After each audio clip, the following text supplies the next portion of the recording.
अस्सलाम वालेकुम, मेरा नाम शहजादी ने। नाजरीन, जब भी रस्म व रवाज की बात की जाती है तो हमारे जहनों में उस माशरे की सकाफत और तहजीब गर्दिश करती है। हमें पता चलता है कि इस माशरे की सकाफत और तहजीब क्या है। बहुत सी रसूमात ऐसी होती हैं जो कि लोगों की तवज्जो का बाइस बनती हैं, जबकि बहुत सी रसूमात ऐसी हैं जिससे उस इलाके के लोगों की जहालत और दीन से दूरी ज़ाहिर होती है। नाज़रीन, हम आज भी एक ऐसे माशरे में रह रहे हैं जहाँ पे औरत को कसास के नाम पर खरीदा और बेचा जाता है। इसके अलावा गैरत और महज शक की बुनियाद पर औरत को कत्ल कर देना इस नाम नेहाद और गैरतमंद माशरे के लिए एक मामूली सी बात है। नाजरीन, आज हम लोग जिस रस्म पे बात करने जा रहे हैं उसका नाम है वनी। कि वनी है क्या, इसका आगाज कैसे हुआ है और हमारे मुल्क में इस पे कानून साजी होने के बावजूद कानूनी इदारे कोई रोकथाम करने में अभी तक नाकाम क्यों हैं,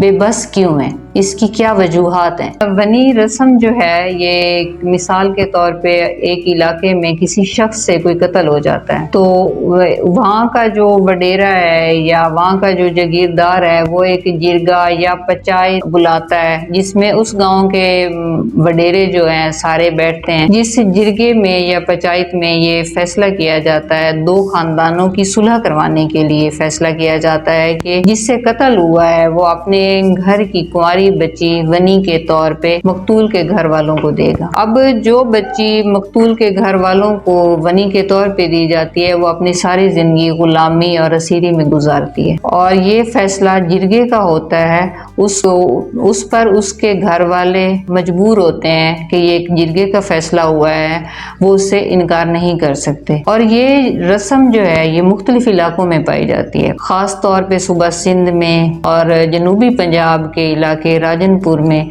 इसके बहुत ज़्यादा केसेस देखे गए हैं। और अगर हम इसकी बात करते हैं कि ये कितने केसेस होते होंगे तो एक अंदाजे के मुताबिक एक साल में 5000 से ज़्यादा केसेस होते हैं वनी के। लेकिन उसमें जो रिपोर्ट होते हैं या हमारे उनकी रिपोर्ट दर्ज करवाई जाती है वो राउंड अबाउट 1000 होंगे। 1000 भी जब रिपोर्ट हो जाते हैं फिर बाद में दो बरादरियों के आपस में या दोनों फैमिलीज की आपस में सुलह हो जाती है तो उसको भी वो जिरगे में ले आते हैं। फिर वही जिरगे का फैसला, औरत को वनी करना, वही चीज़ चलती है। मतलब इस पे कोई कानून साजी तो हुई है लेकिन उस पे अमल दरामद नहीं हुआ। उसकी वजह क्या है कि कानून होने के बावजूद आर्टिकल 16 जो बना है वो इसकी रोकथाम के लिए बना था, लेकिन उस पे अमल दरामद क्यों नहीं हो पा रहा। उसकी वजह क्या है? उसकी वजह यह है कि हमारा बहुत सारे इलाके ऐसे हैं जहाँ पे अभी भी वडेरा सिस्टम मौजूद है।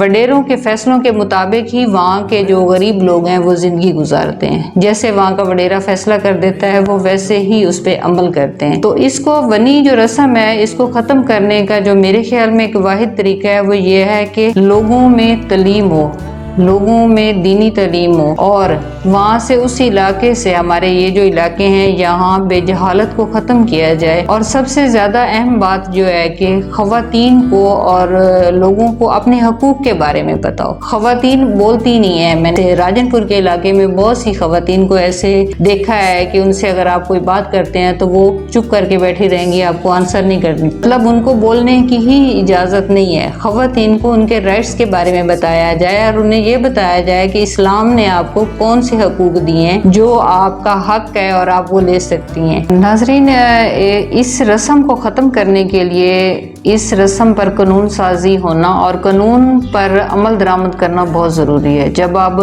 इस रस्म से मुतल्लिक जो कानून बनाया गया है हम उस पर अमल करेंगे तभी हम इन रसूमात से छुटकारा हासिल कर सकते हैं और हमारे मुआशरे से ऐसी रसूमात ख़त्म हो सकती हैं जब हम खुद चाहेंगे, हम खुद सोचेंगे कि ये चीज़ ठीक है या नहीं है। सारी चीज़ हमारी अपनी सोच के ऊपर है।